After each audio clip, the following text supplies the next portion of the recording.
Hey guys, this is Jeff Stanek here with Figure It Out Baseball.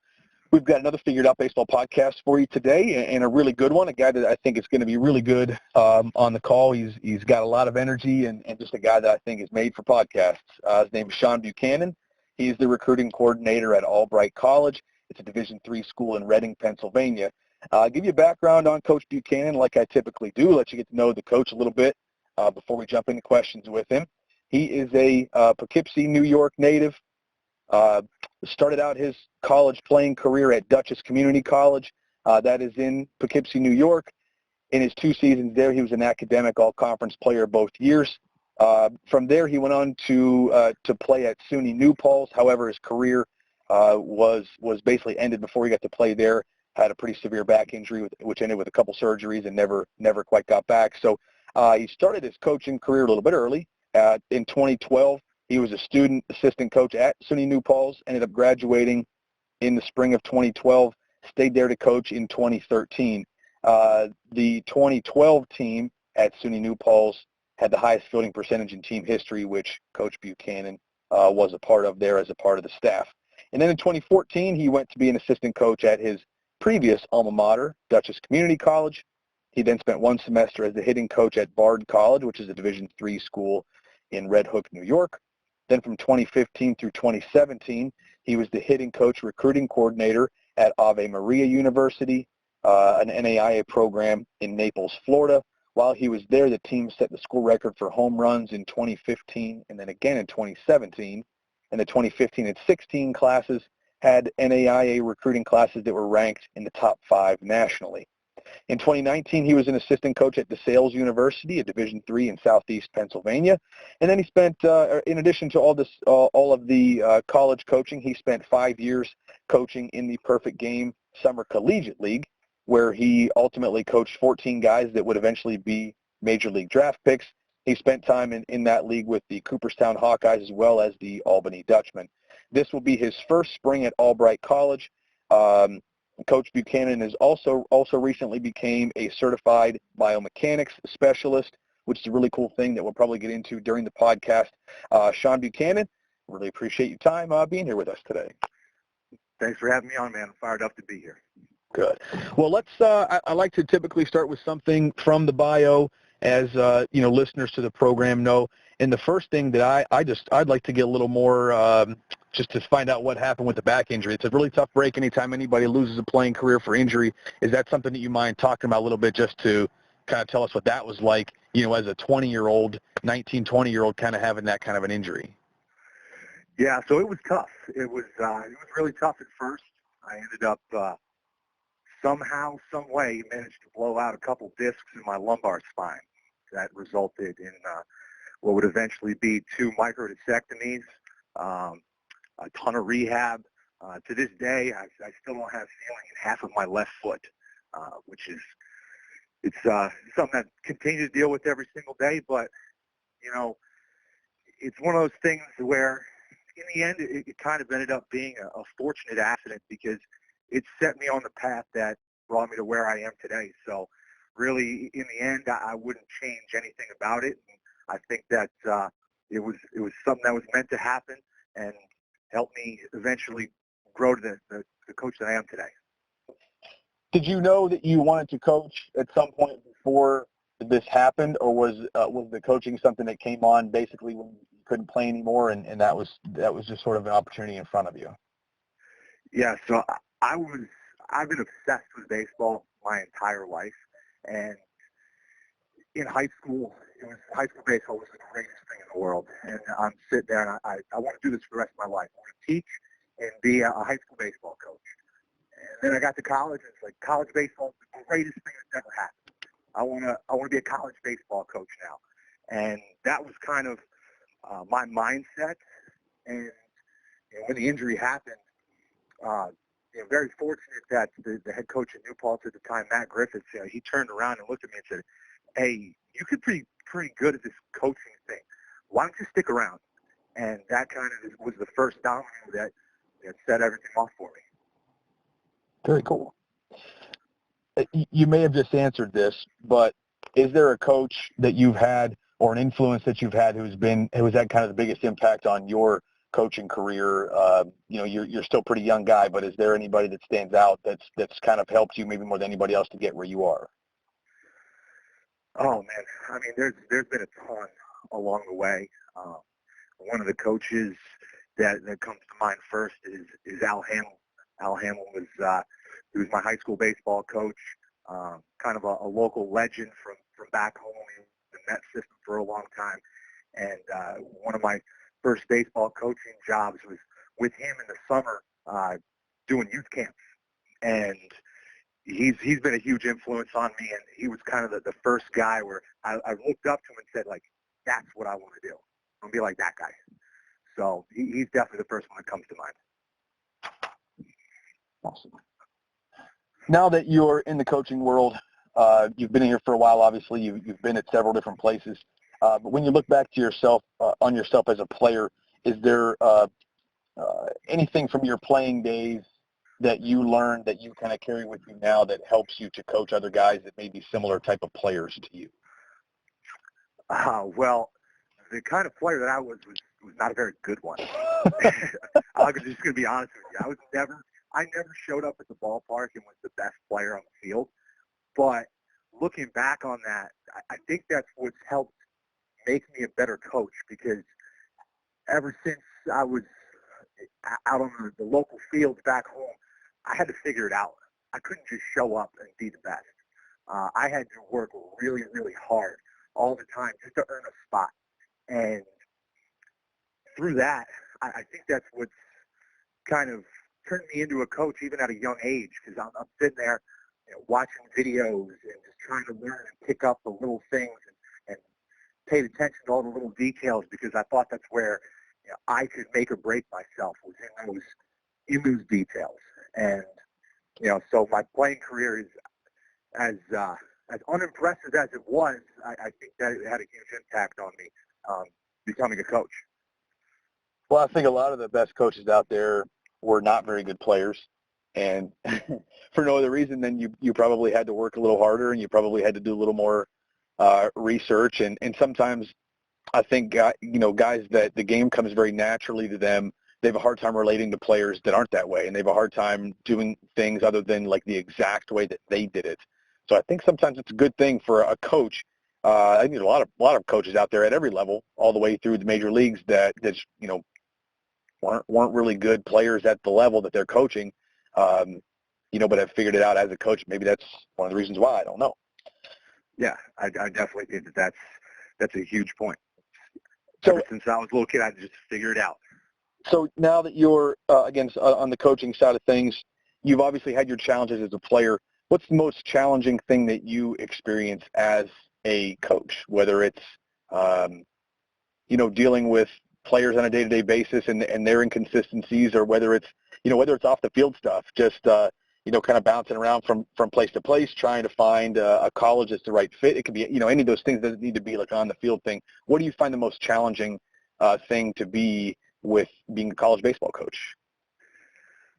I think one of the most challenging things, especially when you come into a new program, is establishing trust. Establishing trust with the players, because if they don't trust you, it doesn't matter what comes out of your mouth, no matter how good or bad it might be. You're never going to get the buy-in that you need. And I think that being a challenge is a good thing. Trust is not something that should just be given. You better know what you're talking about, understand it thoroughly before you're able to teach it. So if you can do that, then you can build trust. So that's always been a challenge anywhere that you go. But the more experience you have, the better you get at it. Is that something that happens over time with your players, or is that something that if you do you feel like if you just come off genuinely enough to your players that they'll tend to trust you, right away? What's your experience been with that? Honestly, I think it's a little bit of both.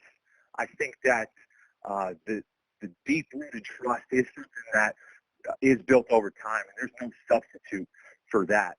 But coming in and showing them that you genuinely care and that you do know what you're talking about, and that you can explain things in a way that they can really understand it and a way they can level with, that's what opens the door for trust. And that's what, after that, it's just time and building relationships with guys. Building relationships with players, is important beyond just, what you're going to get out of them on the field. Obviously, there's a lot to having relationships with the guys, and keeping those relationships as they go on and as they move on. That's one of a pretty rewarding thing, for a coach when you kind of stay up to date with players after they leave. And, one of the cool things that guys talk about on here sometimes is like, getting invited to a player's wedding or something like that. You're a pretty big influence in the lives of these kids. You spend a lot of time with them when they're on campus. Once they get on campus for the next 4 years, you spend more time with these players than their own parents do. What do you think are some of the most important jobs that you have as a coach for these guys? You've got them again for 4 years. What is your most important job, or maybe a couple of things that you think are the most important parts about coaching these kids? Well, for me, it's the 2 Ps, and it's something I talk about in every single recruiting visit. When I got a player and his parents sitting down in front of me, the 2 Ps. The first one's pretty obvious. It's developing the player.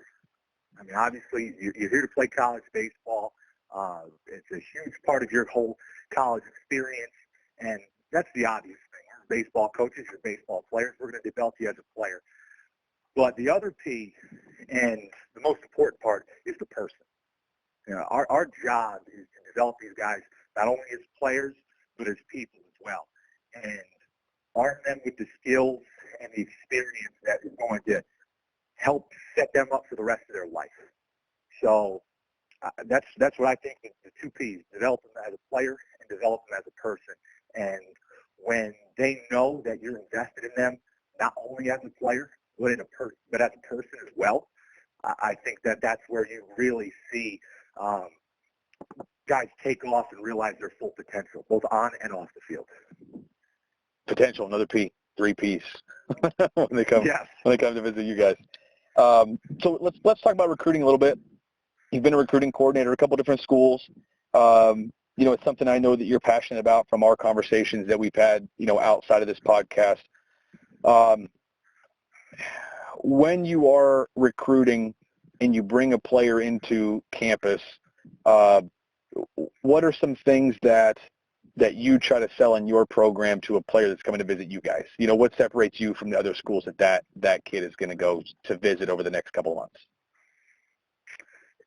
For us, I think it's our vision.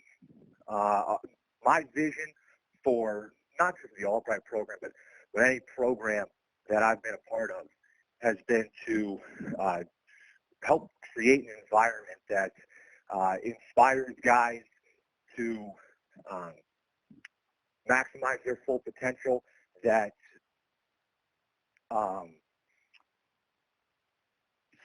they will, so you put me on the spot here. I got my vision written up on the board. Now I can't even think of it right now. But it's something that it inspires pride in players, and just the attention to detail and hard work that are aspects of our program. You earn everything that you get. There's nothing is handed to you. Those are some of the big things for us. I don't ever promise anybody a single inning or at-bat at all. Like, that is all something that is completely earned. So we really I try and recruit the blue-collar guy that shares that doesn't want things to be handed to him, that wants to earn it. So that's a big thing for me. So if there is a student athlete who's in high school that wants to play beyond high school that's listening to this, or the parent of that player, or a high school coach who's trying to help their kids along and help the kid, help his players to find a good fit, if you were to, be able to give them some advice of what they should be looking for, how does the kid know what's a good fit for them, right? So a kid comes to visit your college and goes to visit several other colleges. How does that kid walk away knowing that this is the right fit for me? Like, in your opinion, what are some absolutes that a high school athlete should be looking for when they're going to visit and they're kind of narrowing down their options? I think it's definitely got to be an academic fit first and foremost. Got to have the major that you want. Sometimes you get these young guys, and they're like, well, I don't really care what I major in. I just want to play baseball. Well, you can't lose sight of the fact that the most important piece of paper you're ever going to get is your college degree. And you've got to leave here with that after 4 years. Otherwise, all this was for nothing. So it's got to be an academic fit, but it's got to be a fit for you personally as well. You have no idea what tomorrow is going to bring. Like, if something were to happen and you can't play anymore, is this still a place where you'd want to be? And from my own personal experience, like, that actually happened to me. And I was fortunate enough to have made the right choice from an academic and from a personal standpoint. And it's definitely the most important decision that I ever made, was making sure that where I went was an academic and a personal fit. Because, I mean, baseball is baseball, no matter where you go. Sure, there's some different philosophies and coaching styles and stuff like that. And you need all that to line up as well. But like I said, you have no idea what tomorrow is going to bring. And if baseball was taken away from you tomorrow, would you still be here? And would you still leave here in 4 years with a degree? I think it's great. It's really good advice. Something I used to tell guys as well. The last school that I coached at was Morehead State. You and I talked about that a little bit before we hit record on the podcast here, and it was a school that's, you know, for a Division I school, is fairly small. Had about 10,000 kids, and there's about 10,000 people in the town, and it's a town that's very rural and in kind of the sticks in Kentucky. And what I would tell guys, like, if you are, you know, if you want to be on a big campus and you want to go to a football game with, you know, 50,000 people, and you want to, you know, go to a basketball game with 6,000 people or whatever, like, you want to have a party town, like, this isn't it. It's not going to be a good fit for you. Like, let's just be honest about that right now. And if you want something different, like, let's not waste anybody's time. Because you're right, it has to be a good fit all around. 4 years is a long time to be on a campus, you know, if you're going to spend all 4 years at a place. And you better like the setting as well as, you know, the type of people that you're going to be around and everything else, or else it's probably going to end up not being a really great experience for you. 100%. Let's stay on recruiting for a little bit. So you're at a Division III now. You've been at several different levels. For someone that's out there right now, again, listening to this, that maybe wants to play, or someone that's helping somebody else who does want to play, a lot of times, you know, we all experience this, that so many kids out there are like, D1 or bust. I have to go Division I. I'm not going to settle for anything else. What's the difference that you've seen between those levels? Like, is there really that great of a difference between a Division I team, a Division III team, an NAIA team, even a JUCO team? Like, as far as the level of talent, like, I guess I'm asking to almost like help the kid out there who is getting recruited by some lower level schools to feel good that he's still going to have a chance to play, even though it's not, you know, the dream Division I school maybe. Well, when we take a step back and we view things from the 10,000-foot view, the fact that you're even missing the opportunity to play college baseball at any level puts you in the elite of the elite. It's something like 7% of high school baseball players nationwide go on to play at the next level. 7%, 7 out of 100 go on to play at the next level, at any level. So being able to keep that in mind, it's something that you should feel proud of, that, hey, I am in this elite group here. And within that elite group, there are tiers to it. Sure, absolutely. But when you're trying to make the decision of, you know, is it an academic fit, is it a personal fit, social fit, all these things, you know, the level of play in the end is something that should really take a back seat. You know, for a lot of the guys that they're thinking D1 or bust, they're still holding out for their offer from Florida State coming in, and they're a 2020 uncommitted in January. Like, buddy, it ain't ever coming. Like, you got to be real with yourself and be able to take a step back and say that the fact that I have this opportunity at all is a big deal. And I've seen every level of baseball. I'm an associate scout with the Pirates. I've been to see Division III games, and, you know, I'll go to watch a guy who's a really good Division III player. You know, it's not like you're not going to get an opportunity if you're that good of a player. It's not like nobody's going to see you. You know, people are still going to see you. But let me ask you another question, just kind of dig into this a little bit further.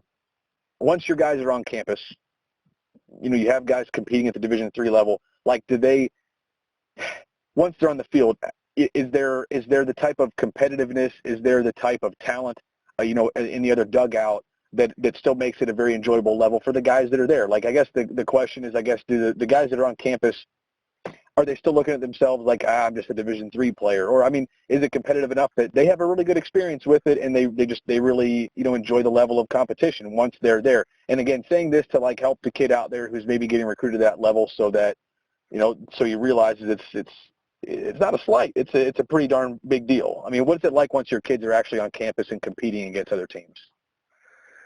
I like to tell our guys that I treat them the same whether we were a Power 5 school or we're the worst NAIA school in the country. It doesn't matter. I'm treating you exactly the same. Like, I wouldn't coach any different whether I was at the number 1 team in the country or the number 500 team in the country. So that competitiveness and that sort of mindset is something that I think it may vary program to program. But I could tell you that any program that I'm involved with, you're getting treated exactly the same as anybody else. I mean, we may not have the budget that they have. We may not be setting up Flight Scope and Rapsodo for all of our bullpens, but we're going to do our very best to provide you with everything that we possibly can and give you the best experience possible and to cultivate a competitive environment in everything that we do. If you came to one of our practices, this fall, it's loud, it's intense. There are people flying all over the place, and dudes are just getting after it. And I think that's something that it varies program to program, not just at our level, but at any level. And a good college program is a good college program regardless. That's one of the things that, honestly, Sean, that I had to learn as I kind of went on. So my first coaching job was at Duquesne University, a small Division I in Pittsburgh. They have since dropped baseball, but that's where I went to school. That was my first coaching job. And I was one of the guys that in high school, like, I scoffed at junior college. I thought junior college was only a level where, kids who couldn't do it academically, like, they had to go to junior college. My second coaching job was at a junior college that was, we won 35 or 6 games my first year there and won 40 games my second year. And, we were really freaking good. And I told my dad once I got out there and I actually saw our team on the field, I was like, Dad, this is a really good level of baseball. Like, we're really good. Like, we've got a lot of guys that can really, really play. And it kind of surprised me. And I had to learn that over time that, yeah, I mean, there's a difference between, obviously, your top 25 Division I teams and your Division II and Division III teams. But, I mean, heck, there's a difference between your top 25 Division I team and your, RPI number 250 Division I team as well. But good baseball is good baseball. A competitive Division III team that, like you said, is going to really get after it at practice, that's going to work hard, it's going to expect a lot from their guys, like, that's going to be a good experience for a kid. Absolutely, and you never know what's going to come from that. One of the things here at Albright, we had a guy in the big leagues in 2017 and 18, and he's trying to latch back on for this year.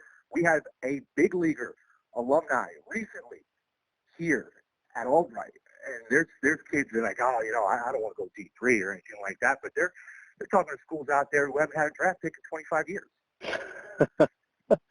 It's real. It's a real thing, and it's important to get into because part of what I want to do with these podcasts for anybody that listens to them, like, we have a lot of coaches that are, not at really, really major colleges, and I want people to see that there are really good coaches out there who are not at the level that you're going to see them play on TV. There are a lot of really good coaches at other levels. There are a lot of guys that have a lot of knowledge and that really care about the game and spend a lot of time. And I believe that you can have a really good experience at any level as long as you're going to a program that kind of fits what you want. Let's kind of go back to that a little bit as far as going back to the recruiting process, finding a good fit for yourself. How much do you think that potential playing time is an important thing that a player should be hunting? And if you believe it is important, how can you do your best homework, to know whether or not there's going to be playing time available, once you show up on campus? That's a great point. I think that right now it's kind of an epidemic of kids they're signing someplace for the name, and then they end up getting redshirted, or they walk in and find out that they're the fifth shortstop that's been recruited in that same class, and they can't even see the field from where they're sitting on the bench. And it's gotten to the point where it's such an epidemic where we had to create a transfer portal in the NCAA for people to find new homes.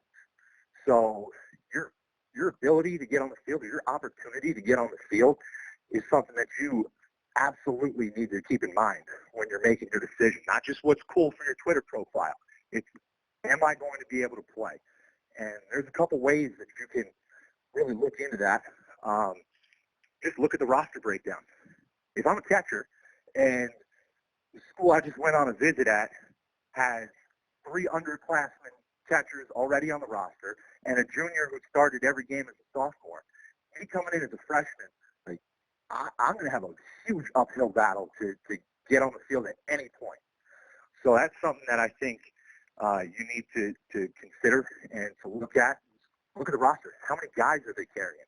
If they're a program that's carrying like 45 dudes, it's going to be an absolute battle for you. Not that you should ever shy away from a challenge, but if you've got Program B that's also recruiting you and could be a great fit for you, and they're graduating a senior shortstop, and there's nobody else really listed there underneath them in the depth chart, that could be your opportunity to get on the field.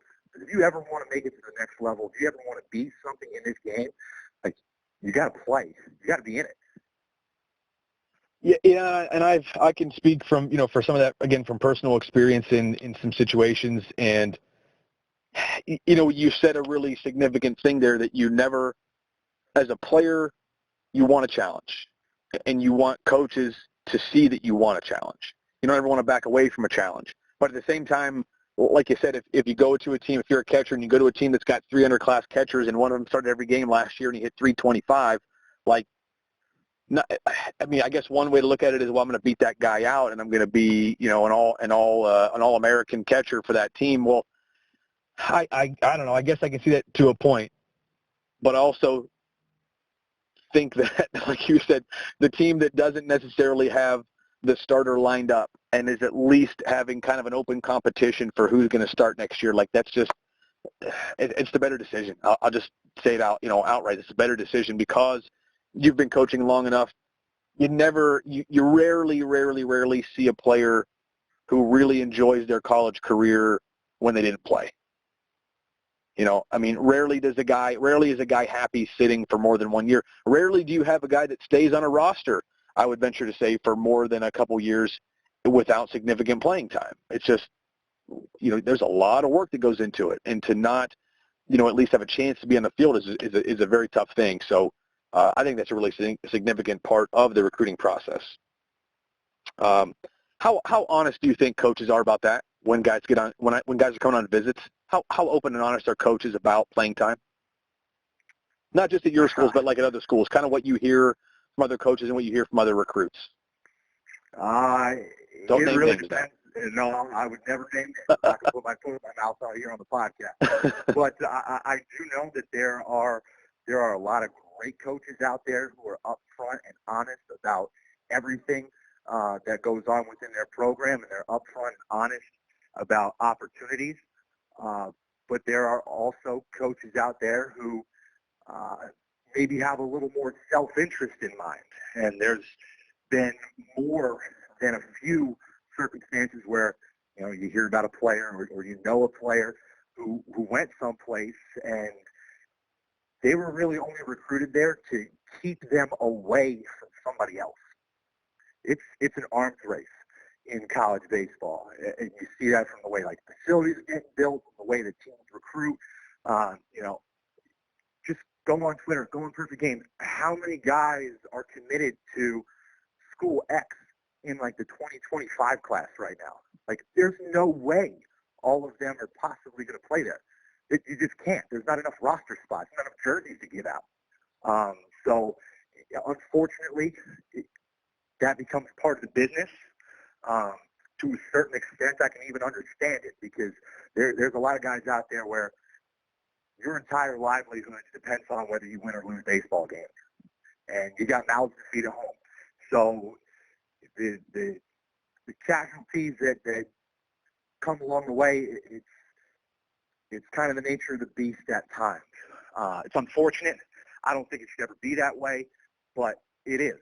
But like I said initially, for every one of those guys, there's 10 guys out there who are being upfront, honest, and are doing the right thing by the guys that they're recruiting.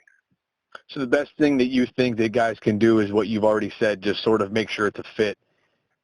In other ways, in that way, not that not that guys are going to stay at a school if they just don't play, but you think, is that one of the best things they can do is kind of look at a roster, look at the stats, and kind of look at perfect game and see the other commits that are coming in? Is there anything else a guy can do, especially when somebody's getting recruited like as a sophomore? Like, I don't know, is there a good way to prevent that? I don't know if there's an answer, so I'm going to just throw it out there to you. Is there an answer? Is there anything else that a kid can do to try to put himself in the best possible situation, or to really know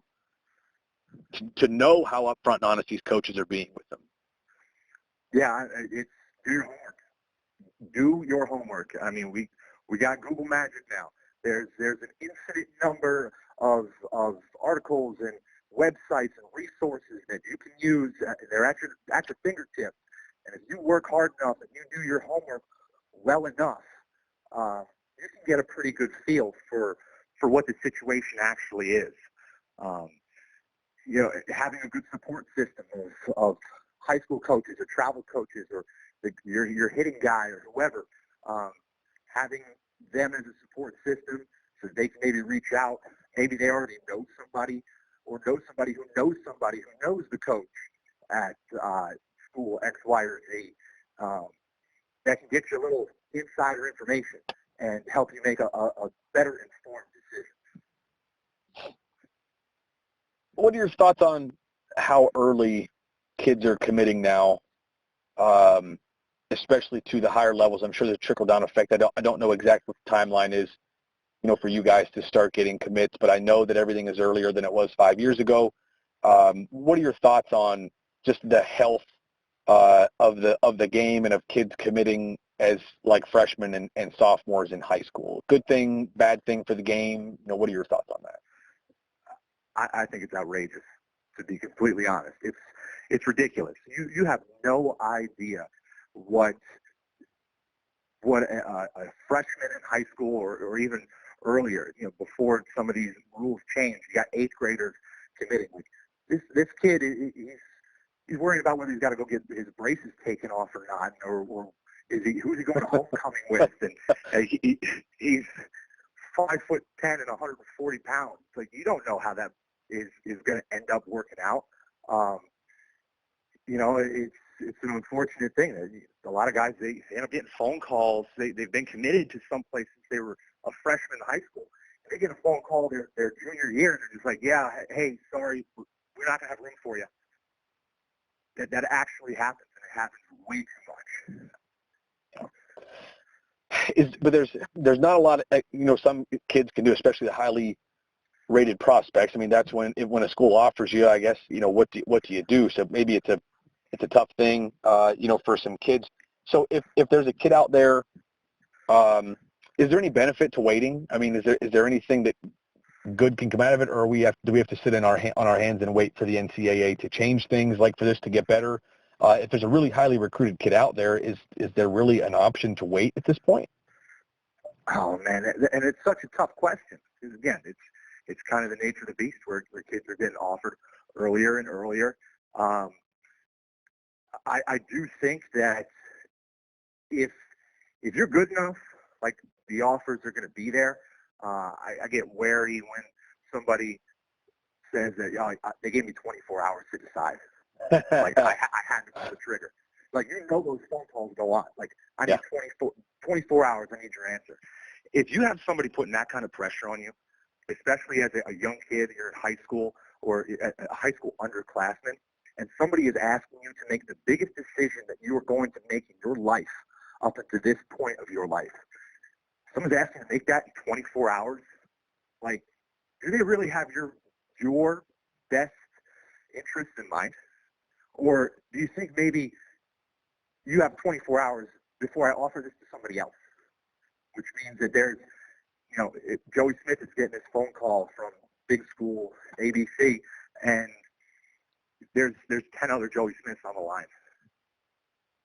So I think it is tough. It is tough because, like I said, it is a big decision. If you got your dream school calling you, it's really, really hard to say no.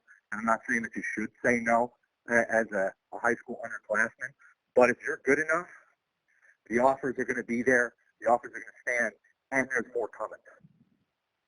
What's too late for guys? I know that just hanging out around, enough around high school players, like guys start to panic when they get to like fall of junior year and they don't have the offers yet. I mean, they're like legitimately panicking, like, oh my gosh, everybody I know, everybody on my travel team is getting offers and committing, and I'm not getting anything. Is there such thing as being too late? Like, will you guys? And again, this question is to sort of, quell some of the fears that people have that might be listening to this, or some of the misinformation that's out there. Will you guys legitimately? We're recording this in January of 2020. Will you guys legitimately go out this spring and sign any more 2020 grads? Sure. If a good enough one is still out there somehow, some way, absolutely. It's my job as a recruiting guy to keep the best interests of our program in mind. And if there's a guy that I feel is out there and could make us better, then I really don't care when he signs. He could be signing the day before classes start. Now, with that being said, usually in those cases, there's something going on that sends off more than one red flag in my mind as to like, well, why isn't this guy anywhere yet? And that's part of my job as well as a recruiter, to dig into that and to find out why. I mean, maybe he's a late bloomer. Maybe something has happened in his family or home life. Maybe he moved. Like, who knows? It could be anything. So as far as I'm concerned, it's never too late. There is a program out there for everybody who wants it bad enough, but the key is wanting it bad enough.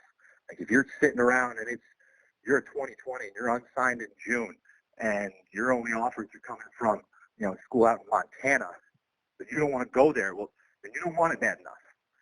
Like, you only want it inside of the guidelines that you're setting for yourself. So is it ever too late?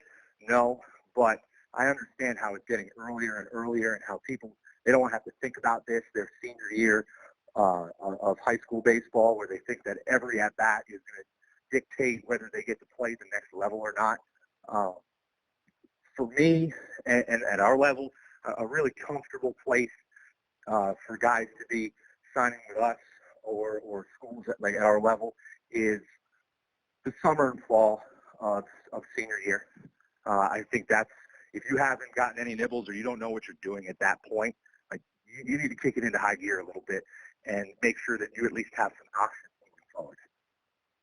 No question. And just tell listeners to this, excuse me, I'm an associate scout with the Pirates. So I'll go out and see some smaller college guys in the spring, just kind of help the full-time guys out a little bit. But another thing I do is try to find unsigned players in central Pennsylvania. That doesn't just mean seniors, but like the best uncommitted guys, no matter what year they're in. And I try to help them out. I think some guys in our area are a little bit under-recruited. So, but last spring I was out watching, I was watching a freshman. Speaking of this conversation, I was watching a freshman in high school just dominate high school baseball, and he has since committed to LSU. But he was uncommitted at the time, and I was given a tip to go out and see him, and he was every bit as good as I heard he was going to be. But the guy on the mound for the other team was an unsigned senior who was like 81 to 84 with a nice little breaking ball, and I sent out, I took video of him, and I sent it out to a bunch of schools, bunch of Division IIs and IIIs, and he got, within the next couple of weeks, this is in, again, spring of senior year, within a couple of weeks, he probably had 7 or 8 Division IIs offering him scholarship money. So, and they're good Division IIs. In the Pennsylvania State Athletic Conference, the PSAC, is one of the best Division II conferences in the country, and he had several offers from schools in the conference. So just to kind of give some people some hope out there. It's not too late, and there's no reason to panic. And as long as you can play, obviously somebody's got to see you. But at some point, if you can play, somebody's going to give you an opportunity. Absolutely, and I think you make some really good points there as well. Like, you were there to see a kid who ends up going to LSU, but you find something else. Like, you got to surround yourself with the best quality competition. You got to go to the right showcases and go to the right tournaments and stuff like that to put yourself in a position to be seen. Like, if you don't want to leave your little bubble, your little hometown, and you're just playing like local Legion ball or town ball or anything like that, then you can't be upset when nobody comes and finds you. You've got to surround yourself with the best quality talent, the best quality coaches, and everything like that to put yourself in a position to be found. Great point, and I guess that'll bring up my next another question. If there's a player out there who's from kind of a smaller town, kind of like where I'm at in central Pennsylvania, we still have kids around here that I don't think quite understand the importance of playing on a travel team. From your perspective as a recruiting coordinator, how essential is it that a kid plays on a travel team and just like you just said, and surrounds himself with other players, primarily surrounding yourself, being in the same field as other guys who are also going to play college baseball? Like, how important is that as opposed to just playing, kind of in a local league, whether it be Legion or whatever? And I played Legion. I'm 35. There was no travel team around me when I came up, and most guys around me that were playing in college played Legion. But obviously the game has changed. Summer baseball landscape has changed. How important is it for you as a recruiting coordinator? Like, if you're giving advice to a kid right now, maybe a kid is a sophomore in high school. He wants to play college baseball. He's probably planning on right now just playing Legion. And you're talking to him, giving him advice. How important is it that kid gets on a travel baseball team that actually has other college guys on it, as opposed to a team that was thrown together by a dad where, dad's son is the only one that's got a shot to play in college? How important is that scenario? It's huge. It's everything. Exposure is the key in the recruiting game. For us as college coaches, during the spring, it's difficult to get out and see high school games until the end of the season, where we can get out. We can see the Pennsylvania State playoffs and everything like that goes on, the Carpenter Cup, all that stuff. Towards the end of the season, it's fine. But if your team isn't going that far, it's going to be really hard for you to get seen during the spring because we're playing. Like, our seasons overlap. So the summer is your time to get found, is your time to get seen. And for us, and I know it's not just us, it's the majority of schools out there, we try to kill as many birds with one stone as we possibly can. If I can go set up shop at Diamond Nation and watch Super 17 for 2 weeks and watch two teams playing on 7 fields all at the same time, and I can see all these players, that's where I'm going to go.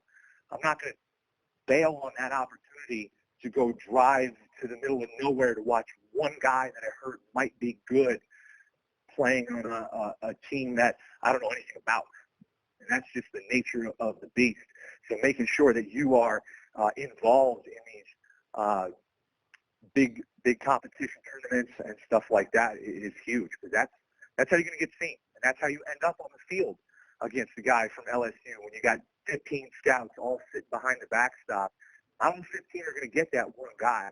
Maybe we'll find something else there as well. Great point. Great advice for kids that are listening to this, to understand the importance of that. And I hate to, for like those coaches out there that are, lifetime Legion guys, like it's a hard truth, but it really is the truth as far as recruiting goes. You just need to be on the field with other guys that are going to play at the next level. And at this point, most guys that are playing at the next level that are uncommitted, they're playing travel baseball. And that's kind of the reality of our game right now. Let's switch gears a little bit, talk about some of the videos you have on Figure It Out Baseball. So if you haven't checked out the website, it's figureitoutbaseball.com. It's a free website for anyone to sign up for. We're trying to make it the best site imaginable for young players as well as their coaches and parents, to really access kind of anything they want. And Sean, you've got some videos on the website. Can you tell us just kind of really briefly, what you've got, what you've shot so far, what people can expect to see from you, and why you decided to do it. Yeah, so I've shot a good handful of videos for you guys who figured out baseball. First and foremost, this resource, like if you're not taking advantage of it, then you're dumb. Like, come on, it's free. These are college coaches teaching some of the things that they do, and like the amount of knowledge in the group of guys that have been assembled to put videos out on Figured Out Baseball it's tremendous. It's a phenomenal resource. So you got to make sure that you are on there and checking it often. For me personally, catchers are my babies. I love working with catchers. So I got a couple videos, some different things that I like to do with catchers, some hitting videos as well. Catchers and hitters is my bread and butter. And I try and think outside the box as much as possible. A lot of different training implements, a lot of different methods. Try to give the best reasoning behind everything that I do as possible. I try not to do anything that would even be considered any kind of eyewash. Everything that you're going to see from any videos from me is functional, is skill-based, and is something that can actually be implemented. Like I said, we're not fortunate enough here to have all the bells and whistles of these huge technology resources, which are all great, and I wish I had them, but the reality is most of us don't. So anything that I post is something that I think can be implemented at any level, and I try to make it stuff that scales as well. It's stuff that we're going to do on a daily basis here with our college guys, and it's something that you can do as a high school guy as well. Yeah, I think I felt that, as I was watching your videos, first of all, there were some things that you did that I've never seen before, which was awesome. You don't, a lot of times you see a drill and like you've seen something close to it before, but you've done some things that I haven't seen, which was awesome. But also, again, I felt like this is a drill that, the coach of a middle school team could do. And this is also a drill that a coach for a college team could do, and kind of anywhere in between. So that was a really neat thing, just to kind of the accessibility of the drills. What made you decide to put videos on the website? When you and I talked, we hadn't known each other previously. It's not like I've known you for 10 years. What made you decide that you wanted to be a part of this? I think we're in an age now with social media and everything like that where it's our job as coaches to share. Like, none of us have gotten to where we are on our own. And I've, in recent years, as a young coach, you think you know it all, and you think you got it all figured out.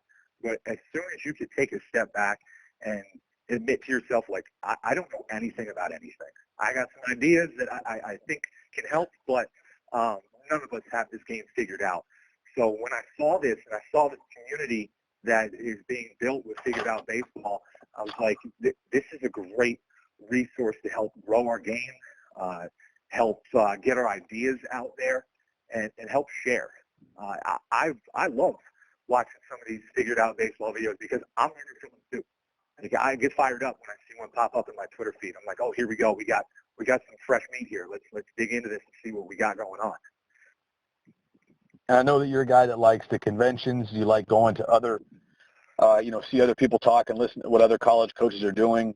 And as much as the site is really, it was made with the younger player in mind. It's made for the 8 to 18-year-old in mind. But that being said, it is all college coaches, and a lot of the college coaches are sharing what they're doing on their own campus. Just like your drills, a lot of the drills are appropriate for a 21-year-old, and they can be appropriate for a 13-year-old as well. But a lot of the stuff that's on the website, it's a lot of stuff that guys are actually doing on their own college campus with their own college players. So it really kind of transcends the level that we've kind of created it for, and really could be used for anybody. I mean, heck, if you're a 30-year-old playing in an adult league, like, there's stuff on here that could be useful for you. Yeah, absolutely. I want to talk a little bit more, you just talked about, catching. You've done some handful of catching videos for the website. My kind of take on things now with the way that baseball is, and we are in a showcase type of era, where kids are all, it's all about, showcasing. That's where, the emphasis is in the game today. It seems like, defense kind of takes a backseat sometimes. And probably the second thing, which we don't need to talk about, our 60-yard dash times.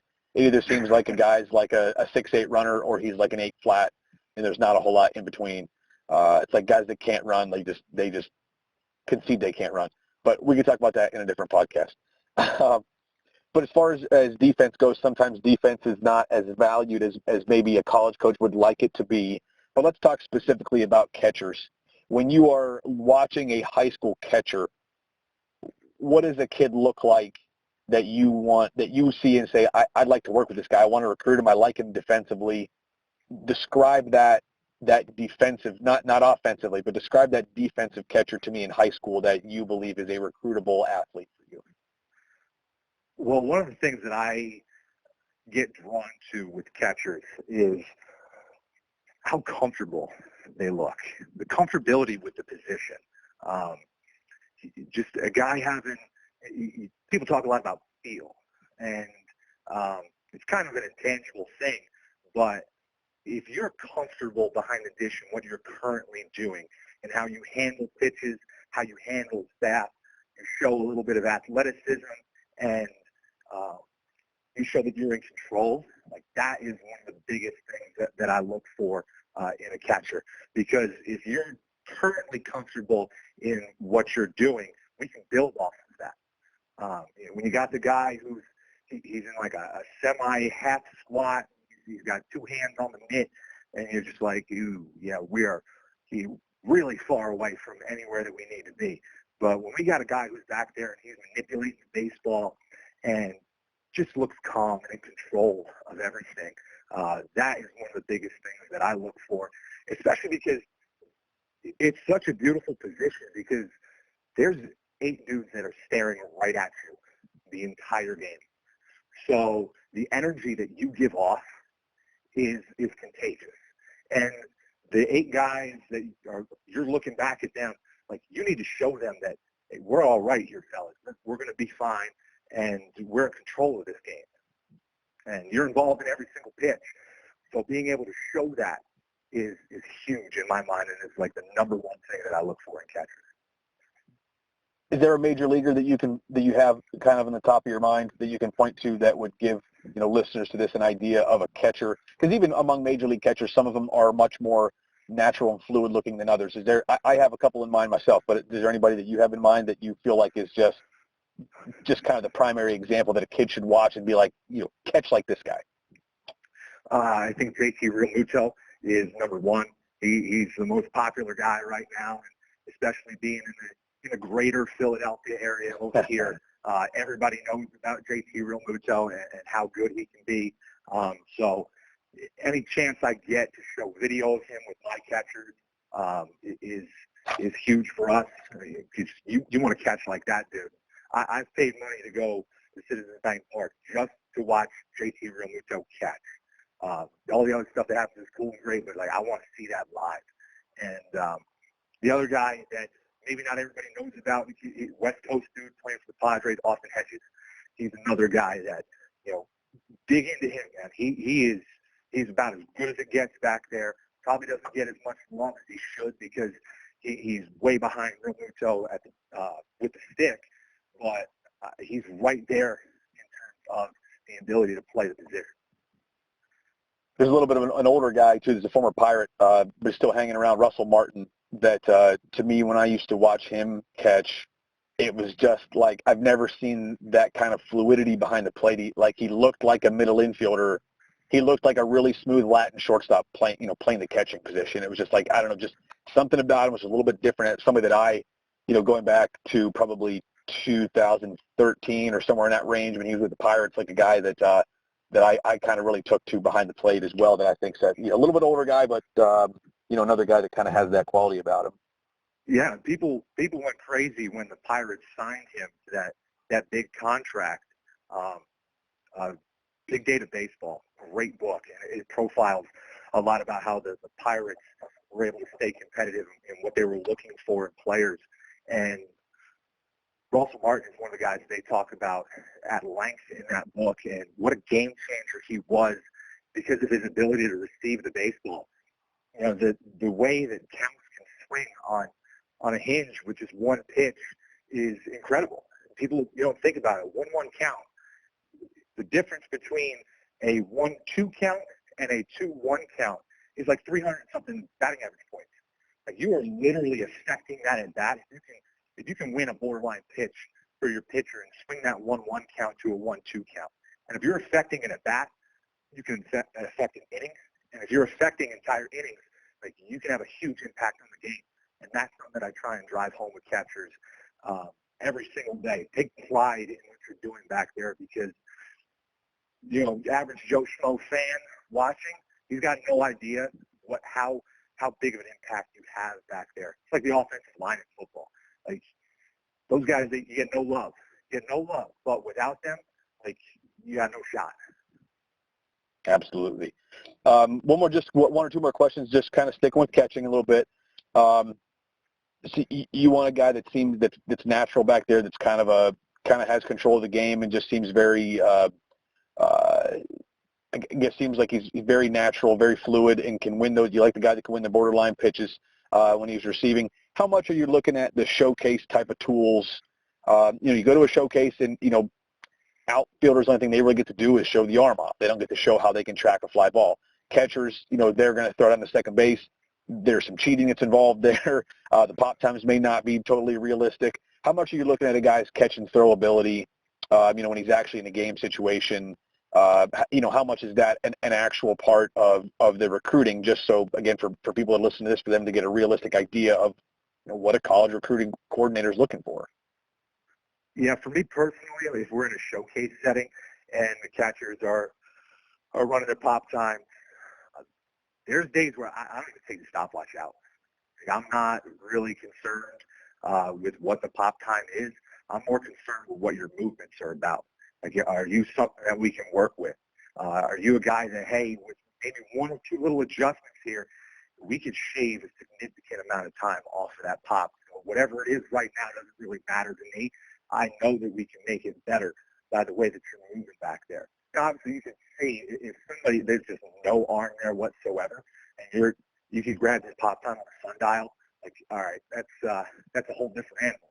But when you've got the guys, we're all throwing in the same neighborhood in pop time, like, I want to see how you're just moving. How can we make that a little bit better and improve that almost immediately with a few adjustments. In game, that's where I like to break out the stopwatch a little bit between innings. Love to get pop times there. You got to do it. Hopefully, I can't stand it when pitchers, when ball's coming down and they just lob one in there, or they try and spin a breaking ball, or they don't even go from the stretch. I'm like, dude, you're killing me right now because I can't get a good look at this catcher. So catchers, make sure your pitcher's giving you a realistic look between innings when you're playing an actual game, because that's where I'll get a little more defined with things and try and grab a pop time. And don't be afraid to throw it either when you're playing. Want to see it live, want to see what it looks like. So that's kind of like my split view on catchers showing off the arm in a showcase versus in a game. Awesome. I guess you sort of touched on something along these lines, but you've talked several times about guys moving, and that's something that you want to see, that you like. You recently became the certified biomechanics specialist. This would kind of be the last place that we'll get into briefly. What the heck is a certified biomechanics specialist, and and how does that apply to what you're doing on the baseball field? It's hard. It's a much harder thing than I thought it was going to be. Like, I thought I knew about the human body and about movement and stuff like that. And then I started this course, and I'm like, dude, I don't know anything about anything. But certified biomechanics specialist, in short, means that I put in the time and the coursework to learn about the human anatomy and the way that the body moves and how to promote more efficient movements. Because in the end, on the baseball field, That's the most important thing is how are you moving? How are you moving through your swing? How are you moving through when you throw? Even running movements and stuff like that. And I think that's a frontier that maybe gets overlooked a little bit in the baseball world because everybody wants to talk, mechanics. But we really need to understand how the human body moves and how specific human bodies move because everybody's going to be a little bit different. Some guys are a lot of bit different. But something that I've come to a realization in the last year or so is we could sit here and talk mechanics and try and get somebody to do things till we're blue in the face, but if he's not physically capable of doing it, we're just banging our heads against the wall. So that was the biggest driving force for me to go out there and get this knowledge and this certification so that I can better understand how guys are moving, how they're not moving, and how to improve it. I think it's really cool. And there's a lot of coaches that are doing stuff like that now. Whether it's that or guys are getting certified in other things. I think it seems like there are more coaches out there that are certified in that or like strength training or, there are certifications there are other certifications that are out there. There's some cool stuff. Like if you just kind of have a niche or have an interest in anything, it seems like there are just a lot of opportunities to learn out there, which I think is a really cool thing.